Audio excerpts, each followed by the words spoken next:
J'ai pleuré cette semaine. Je suis contente. La vraie victoire. Salut, c'est moi, en direct de chez moi. Je vais baisser la télé, j'arrive.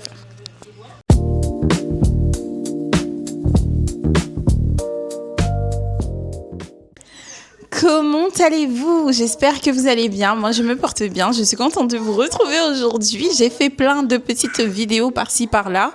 Et in fine, je pense que je vais monter avec ce que j'ai en poche. Vous entendez? C'est mon petit garçon à côté. Et comment vous dire que cette semaine est une semaine assez particulière parce que je n'ai pas de temps. Je dois m'occuper de mon petit bébé. Donc, mon projet d'influenceuse là, de youtubeuse là, il est en ralentissement, mais pas en stagnation. Voilà. Parce que j'ai décidé que cette année, il fallait que j'ose plus de choses et je vais oser. Donc, même si je n'arrive pas à terminer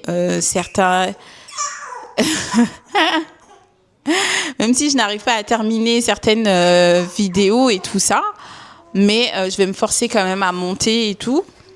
Et vous m'excuserez, c'est tout. Vous allez comprendre que moi, j'ai une vie, que vous aussi, vous avez une vie, que j'essaye de vous faire des choses de qualité.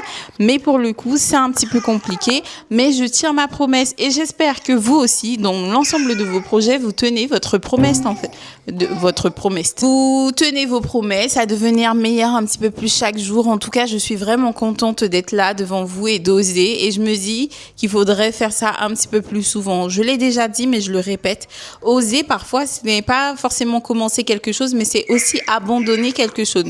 Et là, je vous jure, j'ai abandonné ma zone de confort et ça me fait tellement du bien d'avoir surpassé mes peurs et commencer à m'ouvrir à d'autres choses. Vous savez, je suis devenue maman très récemment et je pense que vous l'entendez derrière moi et je pense que c'est le déclic, c'est le coup de boost qui a fait que maintenant, waouh. Donc, je vous retrouve, je vous laisse regarder la vidéo tranquillement et je vous retrouve la semaine prochaine pour de la spontanéité. Pareil, gros bisous.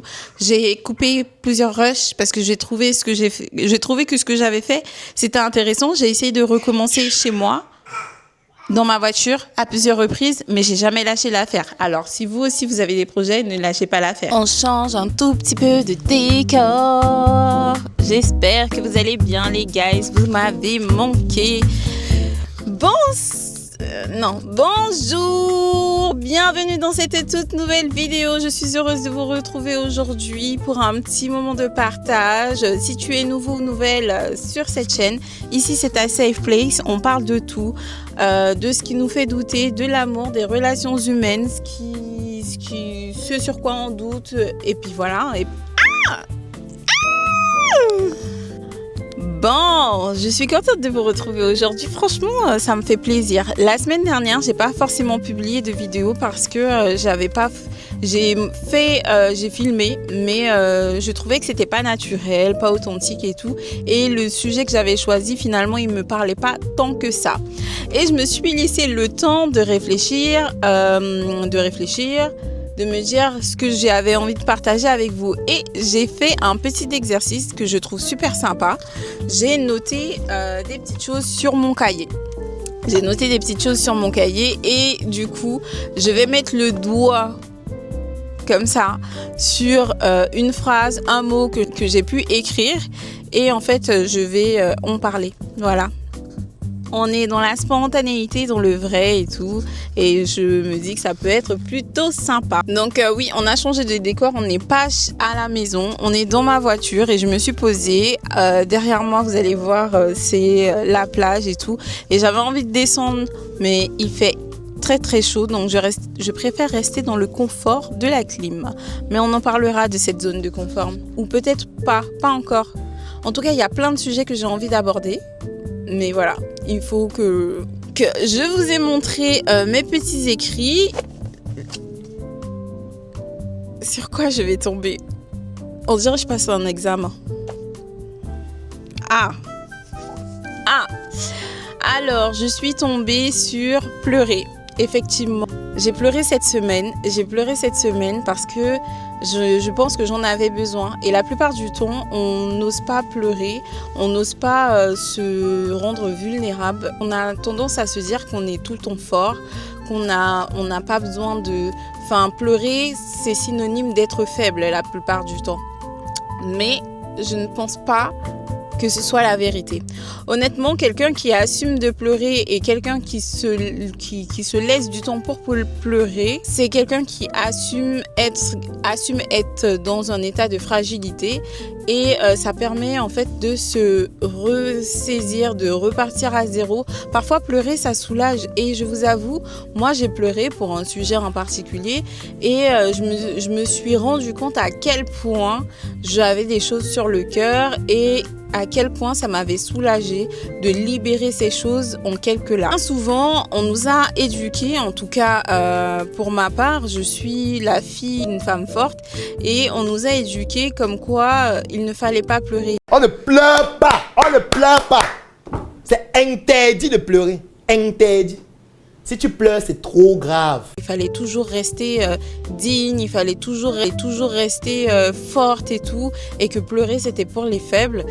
Alors qu'en réalité, je pense que non, pleurer c'est pour les personnes qui sont fortes, qui assument la fragilité de leur esprit et qui reprennent le dessus une fois s'être libérées de cette charge émotionnelle. Et voilà, j'ai pleuré parce que ma jauge émotionnelle était vraiment au top du top, elle était au rouge. Et j'avais besoin de libérer de l'espace parce que quoi qu'il se passe, on arrive souvent à des moments où la charge émotionnelle est tellement dense qu'on n'a plus d'espace pour pouvoir en prendre, accumuler d'autres choses. Et en fait, pleurer, ça m'a libérée. Donc, si tu es également dans ce cas-là, laisse-toi le temps de pleurer. Franchement, ça ne veut pas forcément dire que tu es faible ou quoi. Bien au contraire, c'est là où vient ta force. C'est qu'après avoir pleuré, eh bien, tu te relèves et tu repars de plus belle. Et moi, je me sens super bien aujourd'hui parce que je me suis libérée du poids de certaines choses et ça m'a fait énormément de bien. J'espère en tout cas que cette vidéo va faire le nombre de temps nécessaire et que ça sera pas trop long ni trop court, mais je parie que ça sera un peu court, mais bon, c'est pas grave. On continue. Alors, je me suis dit que j'allais m'arrêter à 3 choses ou peut-être à 2 choses, à 3 choses, pardon, mais je pense que je vais continuer parce que j'aime bien vous parler comme ça, là. Et après, il faut que je rentre chez moi parce qu'il faut que j'aille m'occuper de mon fils. Donc, on continue.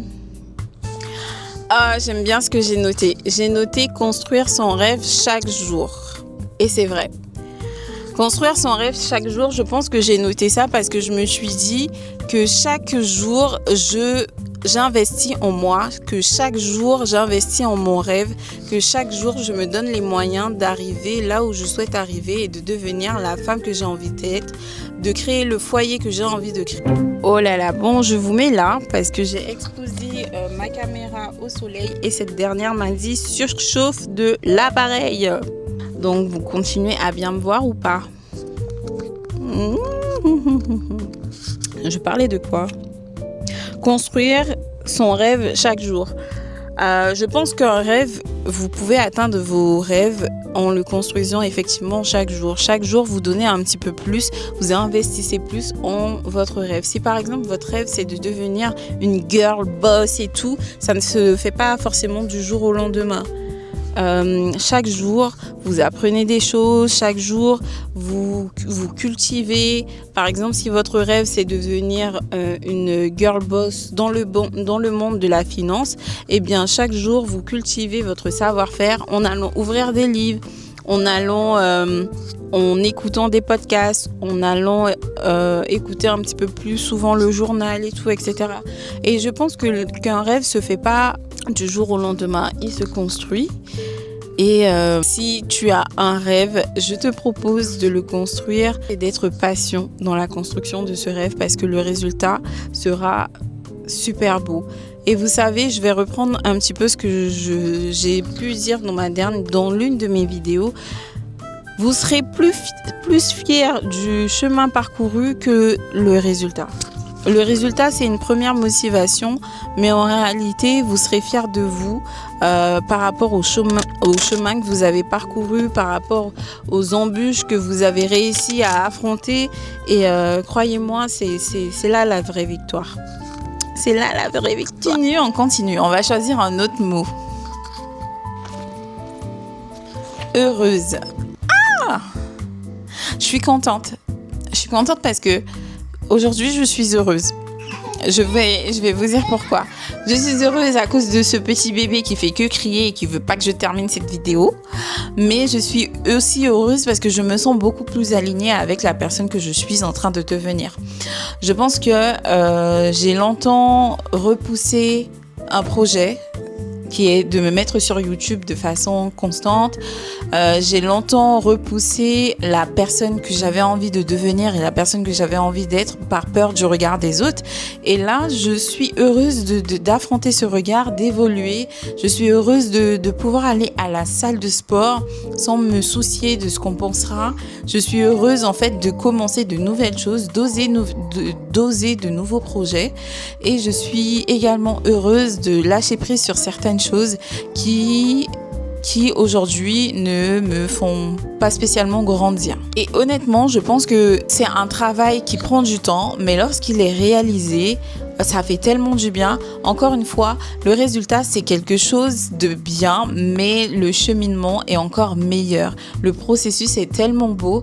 Là, quand je regarde autour de moi, quand je regarde mon fils, quand je regarde autour de moi, quand je regarde mes amis qui ont évolué, quand je regarde mon bébé qui est en train de grandir et me voir grandir également, franchement, ça me rend heureuse. Alors, prenons le temps d'être heureux et de savourer.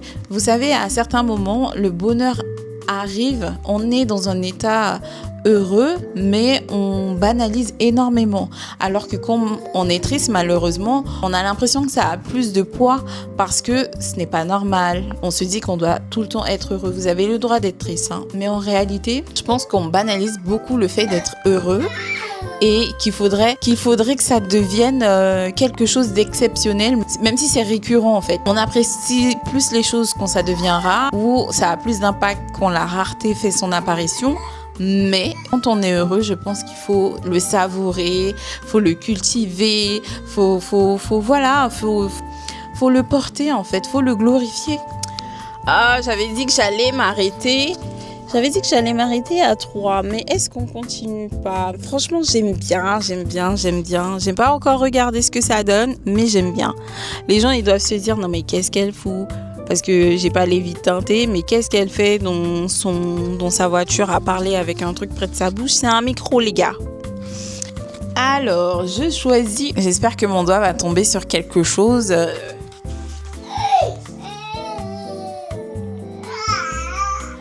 Le troisième amour.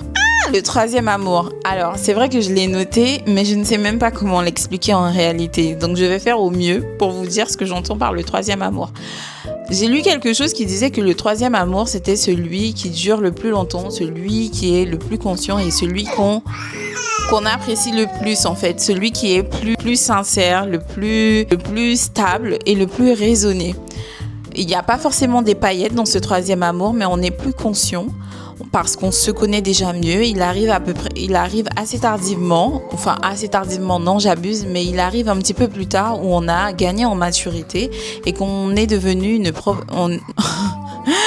et qu'on est la personne qu'on souhaite devenir, qu'on s'est déjà trouvé. Et en fait, le troisième amour, il est plus appréciable parce qu'il est plus conscient. C'est pas le feu, c'est pas forcément la passion, mais il fait plus appel à la raison. Et je crois avoir goûté à ce troisième amour. Et en fait, j'avais envie de le noter parce que je me suis dit, mais c'était quelque chose de beau.